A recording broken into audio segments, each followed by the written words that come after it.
ಇದು ನಮ್ಮ ಭಾರತದ ರಕ್ಷಣಾ ವ್ಯವಸ್ಥೆಯಲ್ಲಿ ಒಂದು ಐತಿಹಾಸಿಕ ದಿನ ಅಂತಲೇ ಹೇಳಬೇಕಾಗುತ್ತೆ.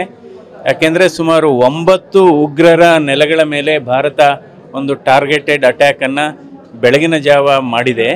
ಸೊ ಇದು ಬೇಸಿಕಲಿ ಲಷ್ಕರ್ ತೊಯ್ಬಾ ಮತ್ತು ಜೈಷ್ ಅಹ್ಮದ್ ಅಂತ ಏನಿದೆ, ಜೈಷ್ ಎ ಮೊಹಮ್ಮದ್ ಆ ತಾಣಗಳ ಮೇಲೆ ಮಾಡಿದೆ. ಬಟ್ ಬಹಳ ಮುಖ್ಯವಾದದ್ದು ಯಾವುದೇ ಒಂದು ಸಿವಿಲಿಯನ್ಸ್ ಜಾಗದಲ್ಲಿ ಮಾಡಿಲ್ಲ. ಇದನ್ನ ಅಂದರೆ ಪಾಕಿಸ್ತಾನದ ಏರ್ ಸ್ಪೇಸ್ಗೆ ಹೋಗಿಲ್ಲ ಬರೀ. ಯಾಕೆಂದರೆ ಇದಕ್ಕೆ ಈ ಭಯೋತ್ಪಾದನೆಗೆ ಒಂದು ತಕ್ಕ ಪಾಠವನ್ನು ಕಲಿಸ್ಬೇಕಾಗಿದೆ. ಇದು ಕೇವಲ ಭಾರತದ ದೃಷ್ಟಿಯಿಂದ ಮಾತ್ರ ಅಲ್ಲ, ಇಡೀ ವಿಶ್ವದಲ್ಲೇ ಭಯೋತ್ಪಾದನೆಯನ್ನು ನಾವು ಮಟ್ಟ ಹಾಕಬೇಕಾಗಿದೆ. ಆ ದಿಕ್ಕಿನಲ್ಲಿ ಇದು, ಯಾಕೆಂದರೆ ಯುದ್ಧಗಳು ಅಂದರೆ ಬೇರೆ ಬೇರೆ ರೀತಿ ಯುದ್ಧಗಳು ಇದೆ. ಒಂದು ರಾಜತಾಂತ್ರಿಕವಾದಂಥ ಯುದ್ಧ ಅಂದರೆ ಈಗ ಯುನೈಟೆಡ್ ನೇಷನ್ಸು ಸೆಕ್ಯೂರಿಟಿ ಕೌನ್ಸಿಲಲ್ಲಿ ಇವತ್ತು 15 ದೇಶಗಳ ಈ ಸಂಸ್ಥೆ ಏನಿದೆ, ಅದರಲ್ಲಿ 13 ದೇಶಗಳು ಭಾರತದ ಪರವಾಗಿ ಹೇಳಿದ್ದಾರೆ. ಇನ್ನು 2 ದೇಶ ಮಾತ್ರ ಅವ್ರ ಕಡೆ ಹೇಳಿದ್ದಾರೆ.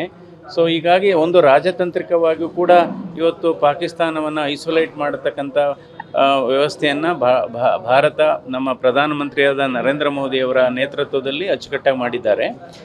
ಎರಡನೇದು ಒಂದು ಈ ಇಂಡಸ್ ರಿವರ್ ಟ್ರೀಟಿ ಏನಿದೆ, ಅದರಲ್ಲೂ ಕೂಡ ಅಂದರೆ ಒಂದು ರಾಜತಾಂತ್ರಿಕವಾದಂತಹ ಯುದ್ಧ, ಇನ್ನೊಂದು ಈ ನೀರಿನ ಯುದ್ಧನೇ ಅಂತ ಹೇಳ್ಬೋದು.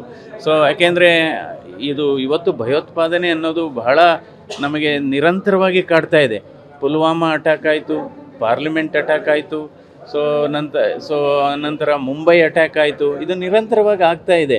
ಸೊ ಅದರಿಂದ ಇವತ್ತು ಭಾರತ ಇಂತಹ ಸಂದರ್ಭದಲ್ಲಿ 140 ಕೋಟಿ ಜನರು ಕೂಡ ಒಂದೇ ಧ್ವನಿಯಲ್ಲಿ ಇವತ್ತು ನಮ್ಮ ದೇಶದ ಹಿತದೃಷ್ಟಿಯಿಂದ, ರಕ್ಷಣಾ ಹಿತದೃಷ್ಟಿಯಿಂದ ನಾವು ಪ್ರಧಾನಮಂತ್ರಿ ಮತ್ತು ರಕ್ಷಣಾ ಪಡೆಗಳು ಯಾವ ರೀತಿ ತೀರ್ಮಾನ ಮಾಡ್ತಾರೆ ಅದಕ್ಕೆ ನಾವೆಲ್ಲ ಒಗ್ಗಟ್ಟಾಗಿ ನಾವು ಸಹಕಾರವನ್ನು ಕೊಡಬೇಕಾಗುತ್ತೆ. ಕಾಂಗ್ರೆಸ್ ಒಂದು ಟ್ವೀಟ್ ಅನ್ನು ಮಾಡಿದೆ, ಶಾಂತಿ ಎನ್ನುವಂಥದ್ದು ಪ್ರಬಲ ಅಸ್ತ್ರ ಅಂತ. ಒಂದು ಉಗ್ರರ ಮೇಲೆ ದಾಳಿ ಮಾಡ್ತಿದ್ದಕ್ಕೆ ಒಂದು ಟ್ವೀಟ್ ಮಾಡಿದ್ರು. ಇಲ್ಲ, ಇವಾಗ ಏನಾಗಿದೆ, ಈಗ ನೋಡಿ, ಯಾವಾಗಲೂ ಏಕಾಏಕಿ ಯುದ್ಧ ಮಾಡಿಲ್ಲ ಭಾರತ. ಈ ಯುದ್ಧ ಅಲ್ಲ ಇದು. ಈಗ ಬೆಳಿಗ್ಗೆ ಇವತ್ತಾಗಿರೋದು ಅದು ಯುದ್ಧ ಅಲ್ಲ. ಇದು ಬೇಸಿಕಲಿ ನಮ್ಮ ಈ ಟೆರರಿಸ್ಟ್ ಏನಿದ್ದಾರೆ, ಭಯೋತ್ಪಾದಕರ ತಂಗುದಾಣಗಳೇನಿದೆ ಅದ್ರ ಮೇಲೆ ಅಟ್ಯಾಕ್ ಮಾಡಿದ್ದಾರೆ ಹೊರತು ಇದು ಸಾಂಪ್ರದಾಯಿಕವಾದಂಥ ಯುದ್ಧ ಅಲ್ಲ ಇದು. ಸೊ ಅದಕ್ಕೋಸ್ಕರ ಇವತ್ತು ಹಂತವಾಗಿ ಈಗ ಏನಾಯಿತು, ಫಸ್ಟು ಯುನೈಟೆಡ್ ನೇಷನ್ ಸೆಕ್ಯೂರಿಟಿ ಕೌನ್ಸಿಲಲ್ಲಿ ಭಾರತ ಮತ್ತು ಪಾಕಿಸ್ತಾನ ಎರಡನ್ನೂ ಕೂಡ ವಾದಗಳನ್ನು ಆಲಿಸಿದೆ ಯುನೈಟೆಡ್ ಸೆಕ್ಯೂರಿಟಿ ಕೌನ್ಸಿಲು. ಸೊ ಅದರಲ್ಲಿ ಈಗ ಅವರಿಗೆ ಮಂದಟ್ಟಾಗಿದೆ.